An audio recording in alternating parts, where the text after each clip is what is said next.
started everyone on mute, and so keep your microphone on mute unless there's some reason why the presenter or someone else asked you to turn it on. And I know that Paul does have some interactive elements planned, so be ready for those. Also, if you haven't yet, mouse over your screen and click on chat, and then you can open the chat, and we're going to be using that as a way to sort of have a conversation as the presentation goes. And if you have any questions as we go along, then you can enter those into the chat. We'll also listen to Paul for his instructions on how else we can participate in his presentation. So to get started, we have Paul Sebastian. He's from Appalachian State University, and he's the director of the Language Acquisition Resource Center and assistant professor of applied linguistics. And I have to tell you, Paul, your title makes me a little uncomfortable. The irrelevance of language resource centers in today's technological and methodological climate. Thank you so much for presenting for us today, Paul, and we hope maybe you'll just erase that ear by the end. We'll see. We'll see. Thanks, Paul, for presenting for us today. Yeah. Thank you, Shannon. So I'm Paul Sebastian, and right, the title is perhaps dangerous and may come across as threatening, but I believe, I have this sense that by the end we'll end up in a happy place. So I am Paul Sebastian. I'm teaching, I teach technically a plethora of courses here at Appalachian State, and I'm a brand new director of the Language Acquisition Resource Center here. And so I've been trying to find my role, get my rhythm, and it's been quite an experience. When Shannon first reached out to me to sort of inquire if I would be interested in doing a webinar, I was only in the dissertation phases, early dissertation phases. And so what you're seeing now is the end product, and I'll go through my data collection, analysis, and findings for you. And as Shannon said as well, there's going to be some opportunities for some interaction, because I suspect that that we all, being sort of connected to IALLT, have a lot to say about this. And so I want everyone's opinions and thoughts to be voiced and to be heard, and have this more as an open discussion. So please let me know if any technical difficulties happen, but I'm going to start cruising here. So this is an outline of what we'll be looking at for the presentation. First, we're going to kick it off with a groupthink activity. And here's where I'm going to want to, you can either participate via A, the chat function, as Shannon kind of pointed out, or B, through the Zoom's annotate function, and I'll kind of show you how to access that. What I'm going to do is I'm going to put up a picture of a supply closet in my own Language Acquisition Resource Center. And then I'm going to invite people, all of you, to sort of annotate, draw circles, arrows, enter messages, and really just sort of explore this idea of what visually in the picture that I'm going to show you next suggests relevance or irrelevance of language centers today. And then step 2 is I'm going to send you off onto sort of a back channel task where I want you to take, sort of in the spirit of the photo that I'm going to show you, but if you're not close to your language center, or if you don't have one, you can take a picture of whatever's near you, something that kind of strikes you as a visual metaphor for the relevance or irrelevance of language centers again. And then Shannon's going to help us out with a link, or I can post it to the chat, to a shared Google Doc where you'll upload those photos. And then so you can see in step 4, we'll be going through those photos and doing the same thing that we're going to do in step 1, just really exploring sort of this connection of relevance, but with a visual tool there. So step 3, while you're doing that back channel task, I will do the meat of the presentation, which is to kind of give you a nutshell overview of my dissertation work, but I'm going to focus the findings particularly on the issue of relevance, although I did look at form and function as well, and they're kind of tied into the topic of relevance anyway, but we just don't have enough time to get into the details of form and function, but you'll find that they're rolled into relevance anyway. So, and again, step 4, we'll come back and we'll see what your pictures were as we upload those to that shared Google Drive, and then hopefully we can have some time for question and answers at the end. Okay, this is weird because I actually found it quite energizing to prepare this webinar. I'm used to, as many I'm sure of you are, of presenting in front of people so you can kind of read the visual cues, but I feel like I'm speaking into the void here. So I'm getting used to this a little bit. We're here and listening. Yay, yay. Okay, thank you for that feedback. So here is the place where we're going to start. Okay, this is my wonderful supply closet taken yesterday. And this was after a good 30 minutes of work organizing and putting things into different boxes.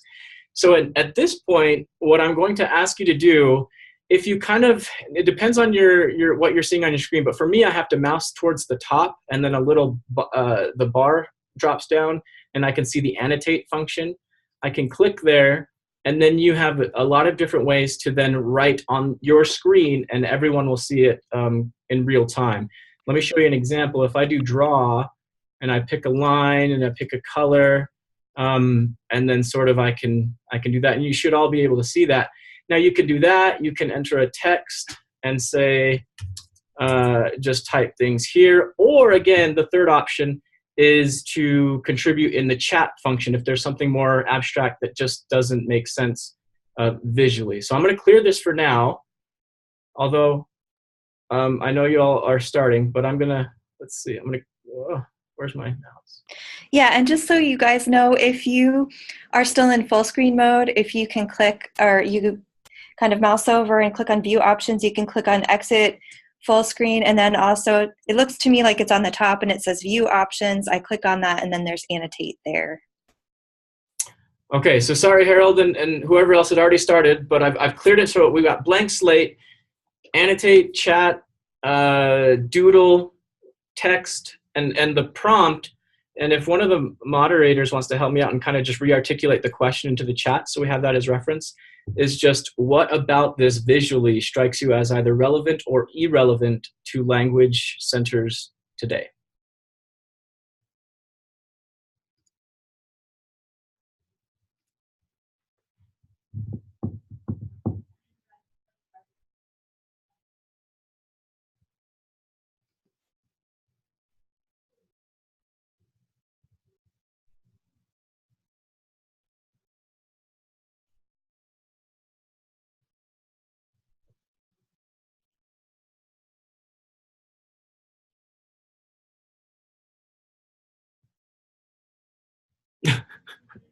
A phone with a cord. They do exist. I don't know why they exist in my storage room. I don't know what to do with them.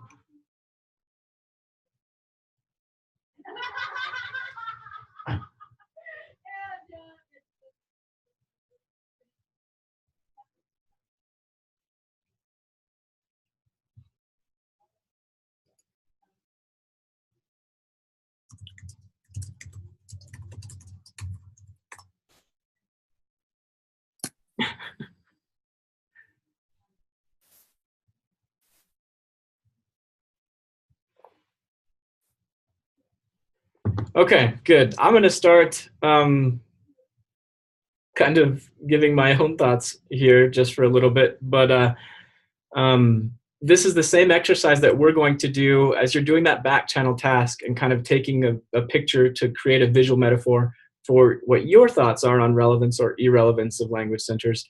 We're going to, after I present on my dissertation work, we're going to come back and do the same exercise with your photos as well. Hopefully it works as smoothly.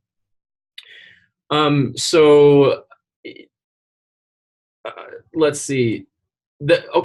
I've been asked like what were on these shelves before. So on the left of the room, I think they're just large enough for VHS tapes, and on the right they're thinner. So I think they held cassettes.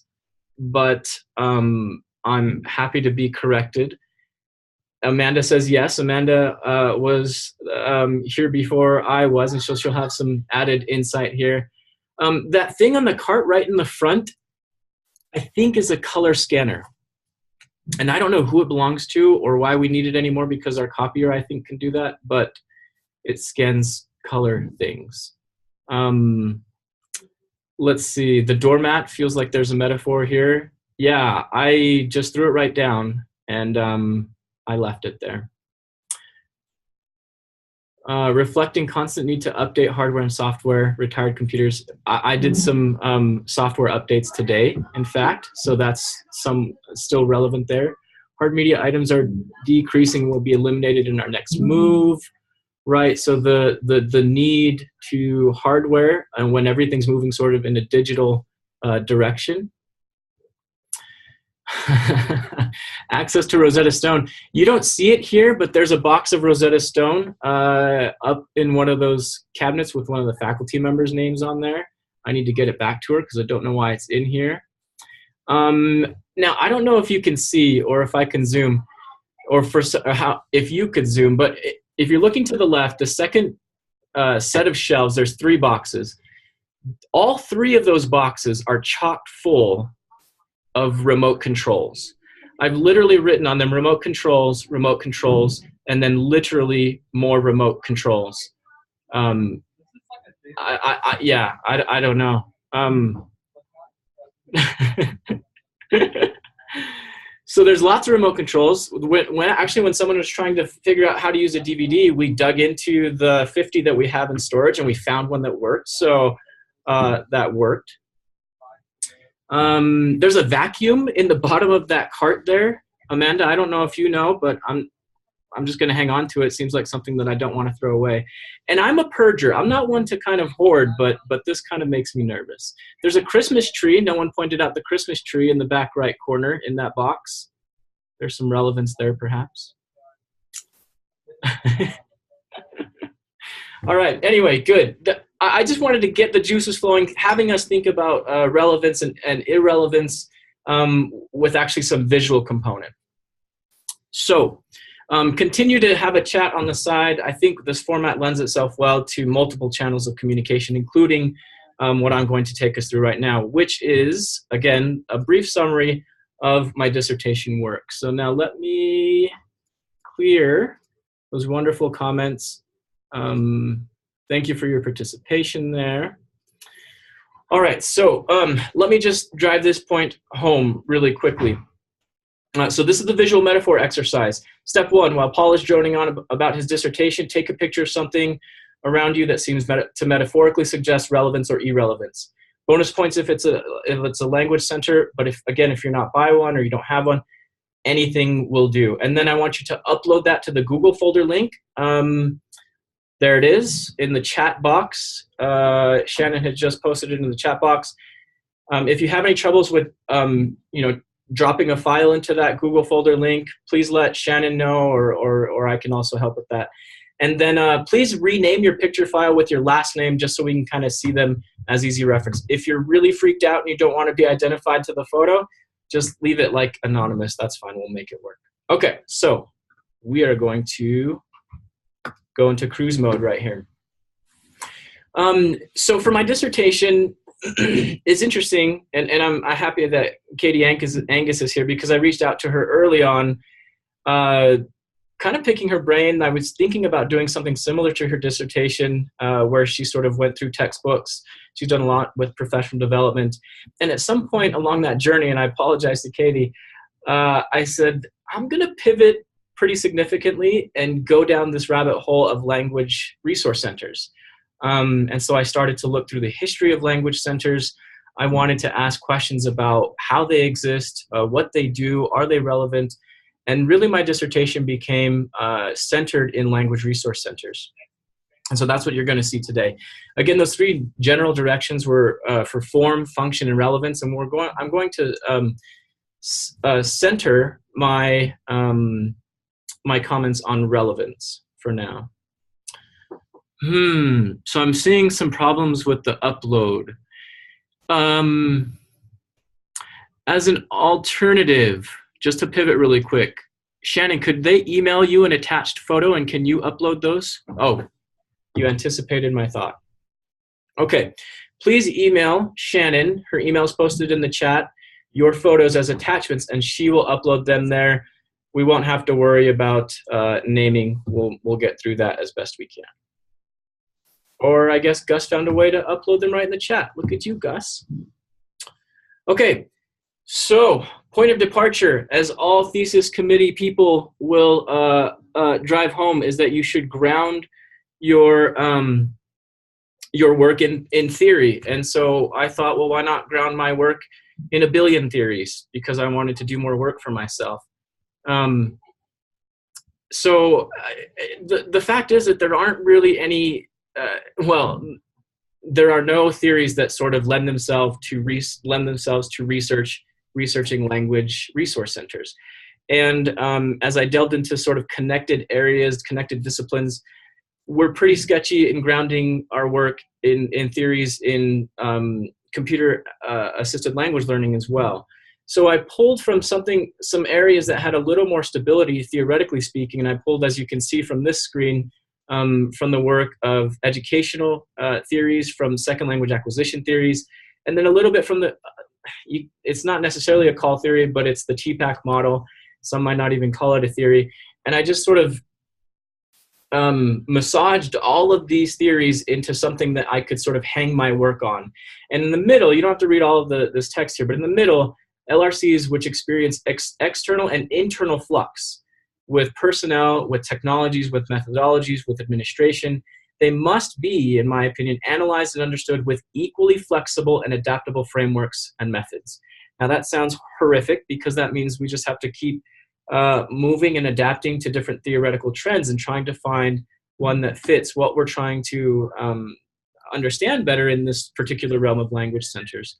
So inevitably it's more difficult, but I think the better we can hang our work on theoretical frameworks, the closer we will get to a more cohesive set of frameworks, which I think can only benefit this work.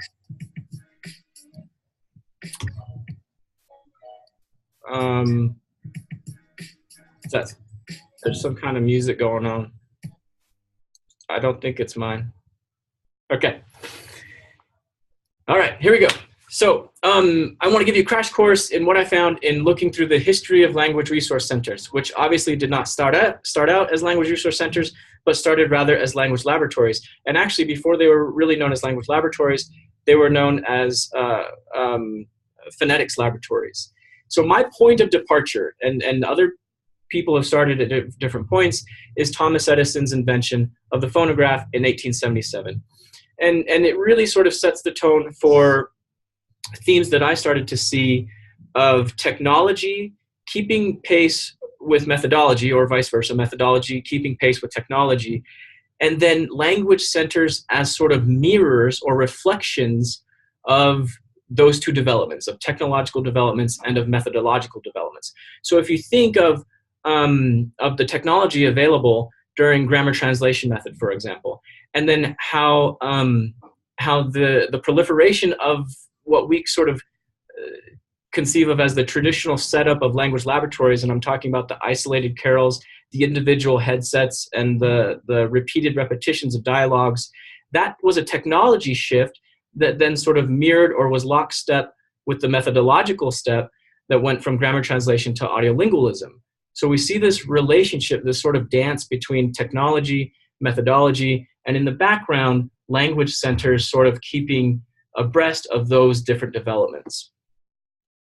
And so I want to play, just for our benefit, because I think it's really fascinating, a little bit of a phonograph recording of Thomas Edison's actual voice that he made in actually 1888. It was recorded in West Orange, New Jersey, and it's called something like Around the World. So I think I have the audio settings correct, and we're just going to listen to a little snippet and kind of imagine yourselves, you know, as maybe foreign language students or foreign language educators, and thinking about how this was going to revolutionize what you were doing. So I'm going to play this little clip here. Now, Mr. Blaine, as you've been sailing around the world, I'll take you around the world on the photograph. I'm not charged you anything. I'll take you on the steamer, Canard steamer to Liverpool, and from Liverpool to London. From London on the London and Brighton Railroad to Brighton. And from Brighton, we'll go on those little 2-cent steamers across the English Channel. Okay, so I'm going to stop it right there. It's a little bit rough. You'll have to forgive Thomas Edison. This was like the first entry into recorded sound and production of sound. But you could hopefully, you know, you might even want to respond into chat, you could hopefully pick up on some things. Certainly there were locations there. Thomas Edison is sort of saying that my voice is traveling around the world from this location to that location in this sort of asynchronous format mediated through technology. Now, there's a delay between 1877, when it was invented, and when we start to see sort of the beginning of phonetics laboratories. If you look at Roby 2004, for example, who wrote a really great chapter, as well as some other research, they kind of point back to like 1911 and some other dates where some of the first phonetic laboratories were set up, really tapping into that new technology of the phonograph. And again, we see this transition as methodology progressed, technology started to progress, and then language resource centers started to mirror those and to adapt to those. I've got this cool little visual. There it is, if I haven't driven the point home just yet. Okay. This is a super high-tech, super scientific graphic here that I put together in my dissertation. So, and the cutoff point is not definitive, right? There's obviously some overlap between the 20th century and the 21st century, and especially with terminology, when we started to refer to language laboratories as language resource centers. But again, I kind of show that technology and methodology carried language laboratories, looking at the audiolingual method, the technologies that were available, and then language resource centers moving into the 21st century with new technology, mobile technology that is now ubiquitous, and the methodologies that are in place today that are sort of demanding, yet again, another adaptation of what we're doing with language resource centers. Okay. So the participants, and these are pseudonyms. So what I did was I visited 5 different language resource centers in 3 different states in the Western United States. These are non-Title VI language resource centers, so they're not, you know, the National Foreign Language Resource Center. They're not the big federally funded language resource centers. These are institutionally supported. And then at each of those language resource centers, I interviewed 2 individuals at each center. I tried to get interviews with the director or sort of the person who was in charge of the center, and then just another person. So sometimes that was an associate director, sometimes that was a professor who was utilizing the space. In one case, it was a student worker. So I did 10 interviews overall. And let's see. Oh, one other thing to note is actually these represent only 4 institutions of higher education, because 2 of the centers were housed by the same institution, if that makes sense. They were 2 separate language resource centers, language centers, but they were housed by the very same institution.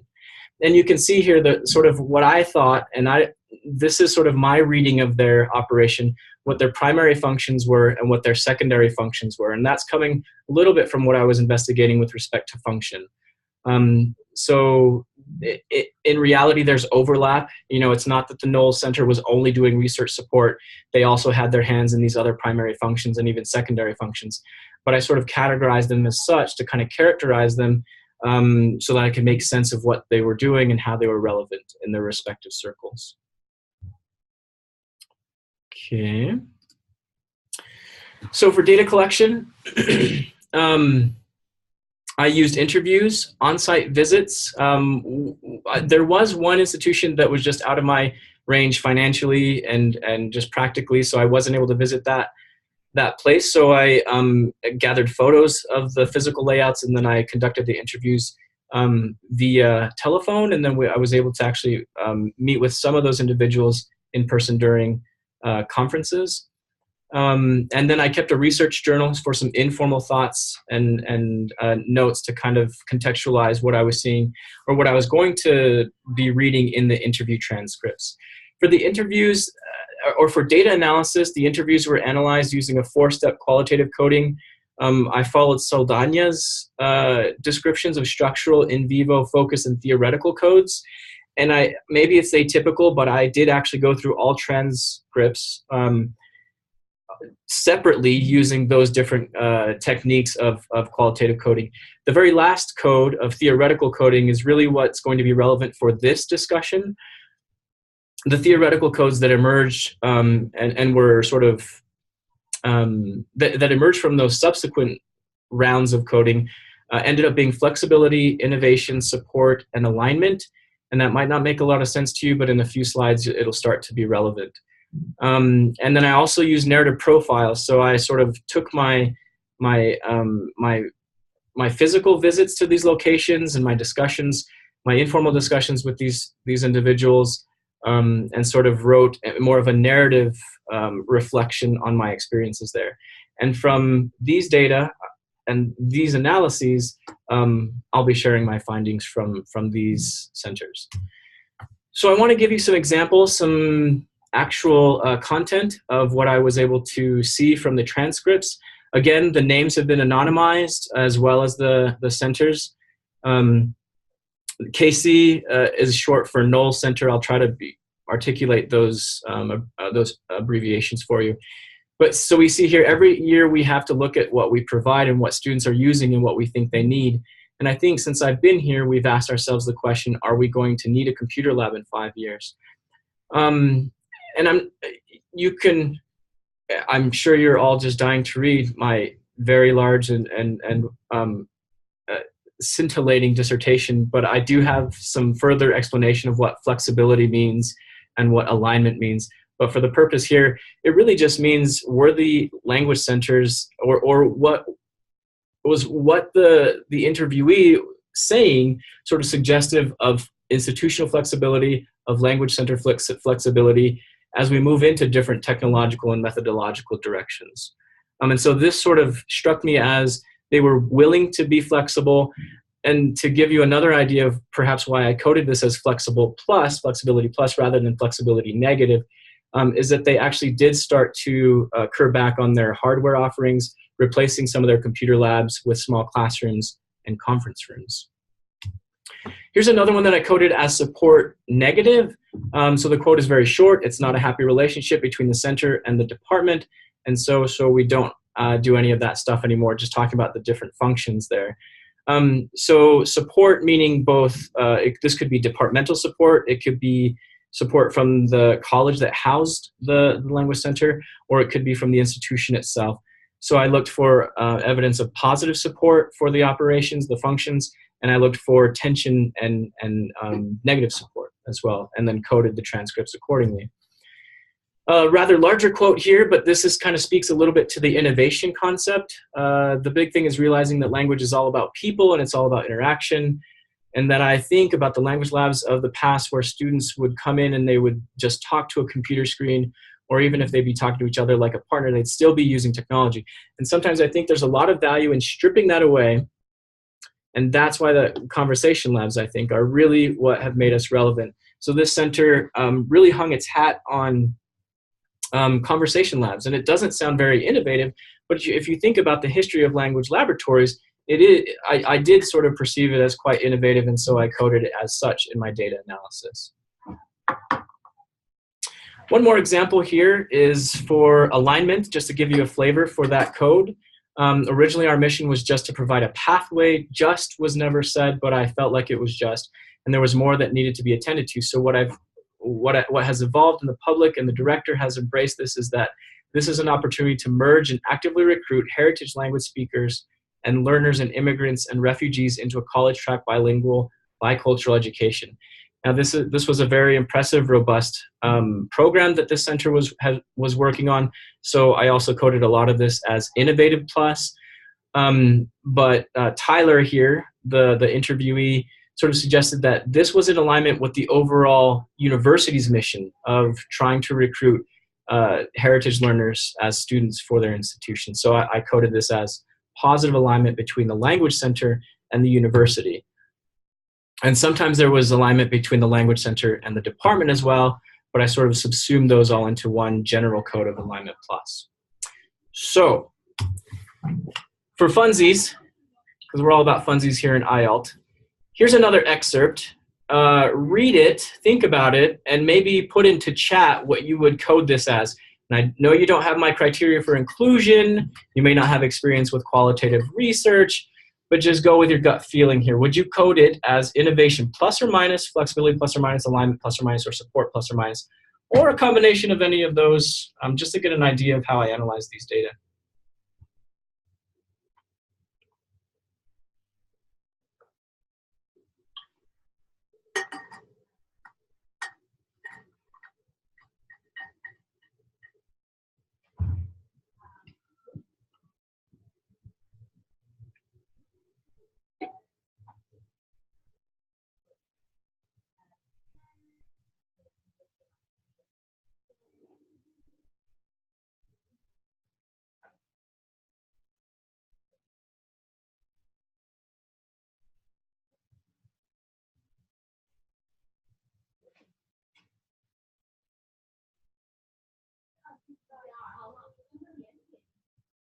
Okay, so I'm seeing some flexibility minus, support minus, alignment minus, support minus, trend towards the minus for sure. Okay.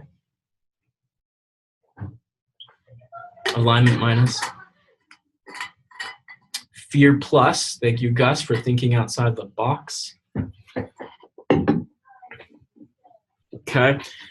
And feel free to, as you reflect or as thoughts kind of come to you, to put that into chat. Some more support and alignment minus here. So I think I might have put this in, let's see, it's a good idea. Right, I think I might have even put innovation minus, that they were averse to sort of innovating. We've heard a lot about moving towards active learning spaces, but this particular interviewee was sort of questioning the logic behind that. And although I'll agree with you that I did code it as negative, and I don't honestly remember what code. I think it was innovation minus, but probably some of these I double coded and then counted them in my analysis as such. But what's interesting is I feel like there's some very valid points here, some things that really got me thinking, especially the latter part of the quote. So the student community center, the student union center, the libraries, and each dorm has a large area for that too. So what differentiates our cool movable furniture in the language center from cool movable furniture, say on another floor or in another section of the building or in another building altogether? How do we differentiate that to sort of say this is a language resource center and this is just a social meeting place? So although it was negative and it sort of struck me as almost, I guess I'll say backwards or not forward thinking, it really opened my mind to dig into the idea of how are we remaining relevant? Is this sort of trend to move towards active learning spaces, is it really going to end up sort of advancing what we're trying to do with foreign language education, or are we simply duplicating spaces that are available elsewhere? So something for you all to think about, and then we can open up that discussion in the end. Okay, so everyone likes a good graph. It makes the presenter look super smart. So this is my presenter looks super smart graph here, right? So with all of those codes, the flexibility, the alignment, innovation, support, essentially I took simple frequency counts, and then I took the residuals of those counts and produced this graph. So obviously to the right are positive counts, to the left are negative counts. So if you can see, sort of the null center was really strong on a lot of these efforts. And let me clarify, if there's a lot of, I don't want to say a lot, but there's potential. For example, the null center, support is somewhere between maybe 0 and 5. Don't read that. I would encourage you not to read that as they were not being supported. Realize that I was limited to the transcript data, some of the narrative profiles that I was sort of in my research log and those other data points. So although it was as best a picture I could get of these centers, I think I still could have benefited from more data to get a really thorough understanding of things like support and innovation and alignment. So these are based on those codes that I was just showing you in those excerpts there. Now, here's what's really interesting. The Swift Center is off the charts with support. And if you recall from a previous slide, let's see if we can go back there really quick. this was the Swift Center, right? SC Swift Center, Erica, the director, saying it's not a happy relationship between the center and the department, and so we don't do any of that stuff anymore. Okay. And that was my trend, talking to the director and to the other interviewee at that center. And so my initial thought was, okay, if I put these on this scale and sort of say less relevant, more relevant, I can start to understand this idea of relevance. And so the Swift Center started to kind of emerge as really the front runner in less relevant, okay? Even though it had some things in the positive side. And so I would stew over that and reflect over that and write and rewrite and think and go back through the data. And one thing that was really jumping out to me was their particularly high score for innovation. Now, if you recall from what I was just saying earlier, the Swift Center was engaged in a very robust, very impressive program where they were working with the state government with sort of this program to encourage heritage language learners to enroll in the university. And it really was a program that I did not find at any of the language centers. And so I thought, how can I simplify this to a point and say the Swift Center isn't relevant when they have such a high, innovation score, and even my gut feeling just said that they have to be relevant, but I'm struggling to sort of understand or define their particular kind of relevance. And so I stumbled sort of upon an epiphany as I thought and reflected on these data, and this was the outcome, and also hence the title of the webinar, Situating Relevance. Well, we can call it relevance now, or some irrelevance. Again, I don't want to necessarily completely cut out other perspectives which might exist, along 3 specific paradigms of relevance. Now, this isn't the answer to all of our questions with respect to relevance, but it was the answer that I came to based on the data from my dissertation. So again, taking the Swift Center as an example here, if you think about, so their center within the context of community, speaking specific to the city that they were located in, the state that they were located in, they were highly relevant, I thought, because of their functions with respect to that relationship building. However, if you, as was suggested by that earlier excerpt, if we were to put them in the circle of center department, they were not very relevant. There was a lot of hostility there. And in center institution, maybe there might have been a little, obviously because it was a little bit aligned, right? But still there was some tension there. So I put Swift Center squarely as relevant, but only within, almost exclusively within the center community paradigm. Now, and I did this with the other 4 language centers too. I reflected on their functionality. I reflected on their forms, reflected on the data that was coming through. To contrast, for example, our case of the Swift Center, the Knowles Center. And if I go back to their scores, you can see they were really well-rounded, they were supported, they were innovative, they were aligned and flexible. And so I just sort of plunked them right in the middle. They were exhibiting to me, as I read through their data, relevance on all 3 levels and all 3 paradigms. They had relevance to the department, they had relevance to the institution, and relevance to the broader community.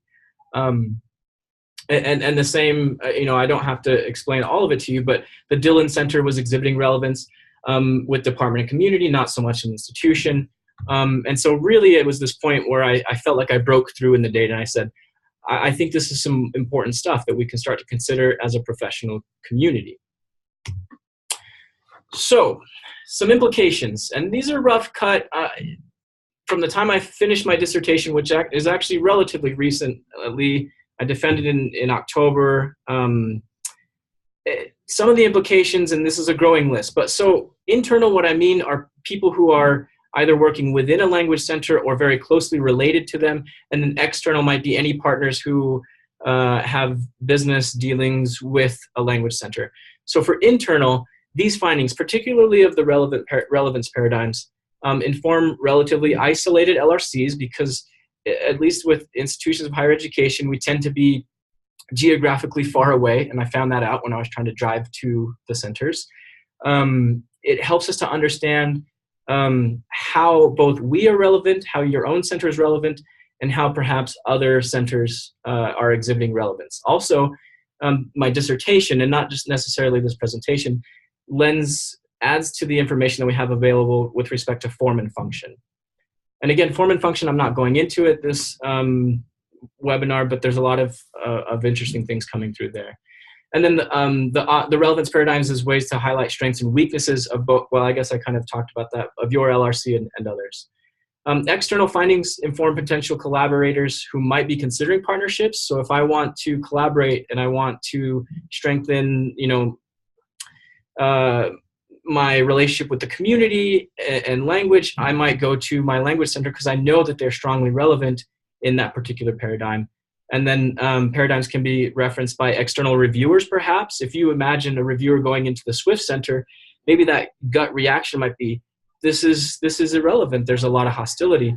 But if we kind of frame it within different kinds of relevance, within those different kinds of paradigms, we might be able to tap into the strengths of these language centers and move forward with those strengths and then try to sort of strengthen those other paradigms as well.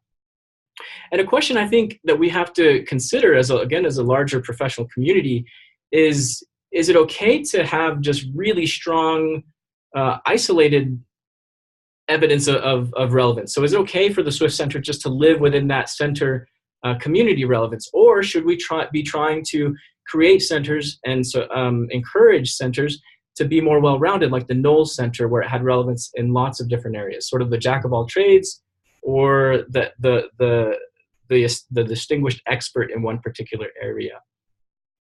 And then relevance paradigms can be referenced by, oh no, I already said that, okay. Now thoughts moving forward. This is just general again for our professional community. I think we need to start to identify common theoretical frameworks. I think expanding evidence beyond just the anecdotal, sort of saying this is what I've been doing in my language center and this is working or this is not working. So I'd like to see more robust studies of what we're doing collectively as directors, as associate directors, as faculty working with these centers. And then establishing some common research goals. Form and function and relevance are three areas that need more work, right? But there are other, I think, cohesive agendas that could be established there. And this is just a call that I think we could do a lot better of a job at disseminating both our anecdotal findings and these more robust findings. And I know that Sharon, the new editor of the IALLT Journal, is going to be doing some wonderful work with the IALLT Journal. And there are other avenues for these kinds of findings that we can start to engage in. So that is the end, and I'm at 3:43. Maybe we can cycle through some of the pictures if they've come through, and then do a little bit of Q&A. I uploaded several to the folder. I hope I got everybody's, but there are several in that folder that you can take a look at. Awesome. Let me see here. Yes. Good job, team. Okay, but that's not what I want. Yeah. Okay, so let's do this. Let's just go through some of these photos, and you can annotate or you can do chat and kind of have a dialogue. Actually, what I want to do first is just cycle through each of them almost like a slideshow, and then perhaps if anyone has thoughts on specific visual images, we can come back and maybe you can put your thoughts in chat or contribute in another way. So there's this one. I like the metaphor power that's going on here. You can all see that, right? Yes, we can see it. Okay, you can see the detail of the fuzz. Can I make it bigger? Yes. Does that work a little bit better for you, Katie? Okay. Ooh, that is a nice center. And I want to note, this one had a title, Let There Be Light. Yeah. Jealousy rising in me right now. What is that person pointing to? See, if this were a face-to-face webinar, I could just ask, but it's so kind of weird to close. What does that mean? A box of CDs, she says. Oh, okay. Some students hanging out. There's your sort of active learning space. Games, right? Excellent. I don't know what this machine down here is. Anyone want to clarify? Visual metaphor exercise. Oh, I get it. You took a picture of the webinar. Maybe? Oh, it's a laminator. Thank you. That is a beautiful site. I have spent some good times in that particular area. Okay, there's the carols. They're alive and well, it looks like. Canopy. Okay, so streaming video services. Good. Some lush leather furnishings. I like that space. More carols. Laser jet. Is it dual pack? Is that a printer cartridge? I'm one of those language resource center directors that's a little more applied linguistics. And so when they're like, hey, can you tell me what's going on with my printer? I'm like, no, I can't. I don't know how to do it. Amanda, you know what I'm talking about. Okay, so some students engaging, kind of a hybrid tech, also social space opening up there. There's the printer and the scanner. Look at that.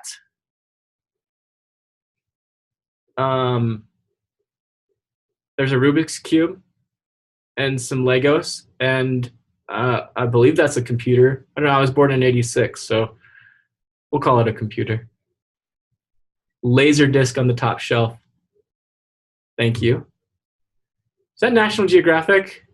That looks like National Geographic. This is the English Language Center Lending Library. I've never seen anyone come get anything. Maybe they do, but I've never seen it.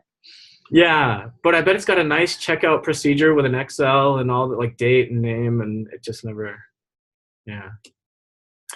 And there again, this is my home. I'm working on it.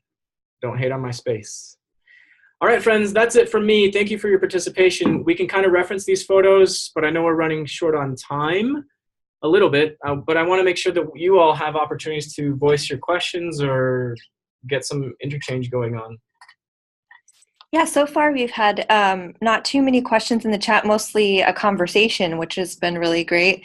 But if you do have questions, type them in the chat. Or if there's anybody who, what do you think, Paul, if anybody wants to say something brief about their picture, like I did about the National Geographics? Is there anyone who... Toggle your mic on and shed some light on it for us. I can pull up the picture so we can reference it better.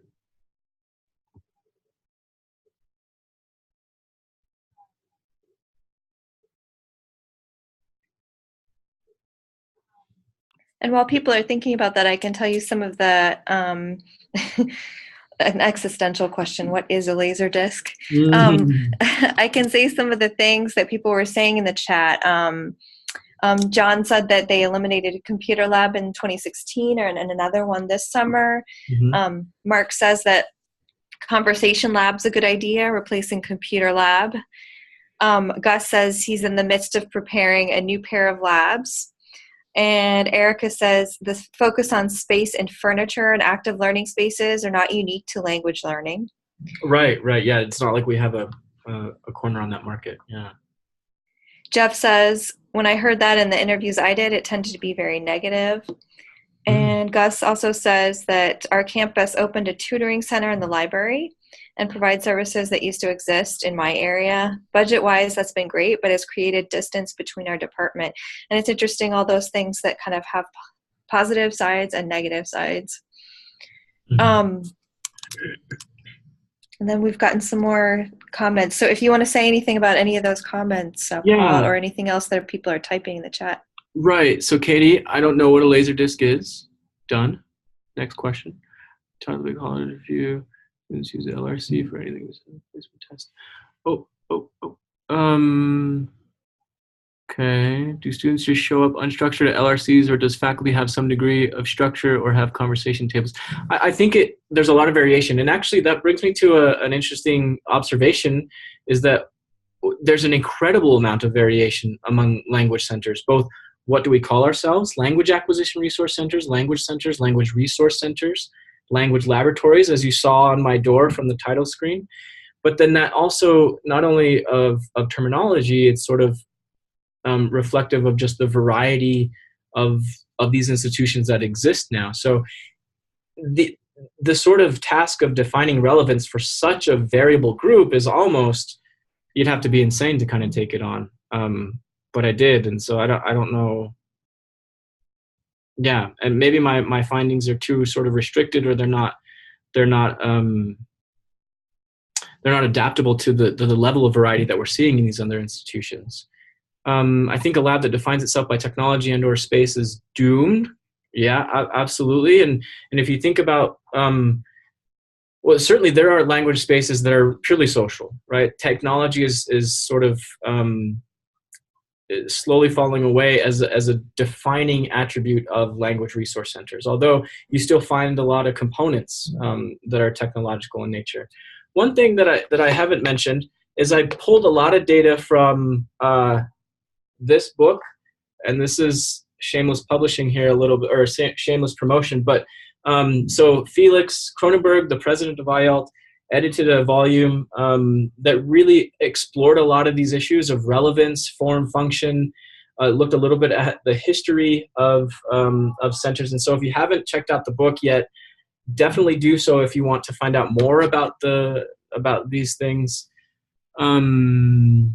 Let's see, eliminating computer labs, and I saw that in my data as well. We have a computer lab, and I thought, okay, I'm going to go in and I'm going to eliminate it, and I'm going to put comfy chairs in there. But what I'm finding is that I do have faculty members who are using it because there are no other computer labs in our building, and because maybe their pedagogy is still sort of in step with that physical layout. So that's been interesting for me to figure out. Let's see. We do have a couple of questions here. I'll just read them to you and then you can respond. Sure. Mark asks, I taught at a big college and a few students use the Resource Center for anything besides the placement test. Do students just show up unstructured, or do faculty have some degree of structure or have conversation tables or different events? And then maybe a related question, Giovanna asks, any advice on how we can work with faculty to get them more engaged with the changes in the Modern Language Lab? Yeah, so I think I danced a little bit around Mark's question. And the fact is, I think everyone in this room can offer really good insight. So I definitely don't think I'm sort of the only expert here. With respect to Giovanna's question about engaging faculty, I think it's a topic that is recurring almost on a monthly basis with these webinars. I will tell you that from my perspective, what I have been trying to do is to just have frequent contact with my faculty through social media channels, face-to-face contact, getting to know them. What really helps, and I just find that I'm really fortunate in sort of the position that I hold, because I'm a tenure track faculty member, and I'm the director of the Language Acquisition Resource Center. So I find that hybridization of roles sort of automatically or by default puts me in the rank with my colleagues, and so I'm speaking from sort of a similar ground in that sense, and then can sort of leverage that position to try to encourage my students to, or my colleagues, to think more creatively about how to utilize our Language Resource Center. And maybe others have a lot of ideas there. I'm sure they do. What else do we have, Shannon? Let's see.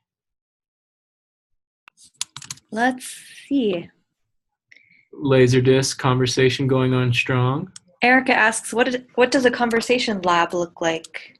And Adolfo asks, how do students go about scheduling sessions in a conversation lab? Do they get credit? Okay, yeah. So we, again, there's variability there. So first, I think to have a really functioning conversation lab that's housed within the Language Resource Center would be the Mayer Center model from my dissertation. And they do require and include that as part of a graded component of their beginning and intermediate language courses, that students have conversation hours. They staff them with either really proficient students from their department, or heritage or native speakers if and when available. And then part of that Language Center director's role, which is really cool, is to work with those conversation facilitators and sort of disseminate best practices and pedagogy for them as part of those conversation hours. So what I'm saying, I guess, is that's one model. There are other models. Here at my institution, we don't have as robust or of a requirement for conversation labs, so we haven't been able to pull those into the lab as maybe I thought I was going to do at one point. So yeah, let's see.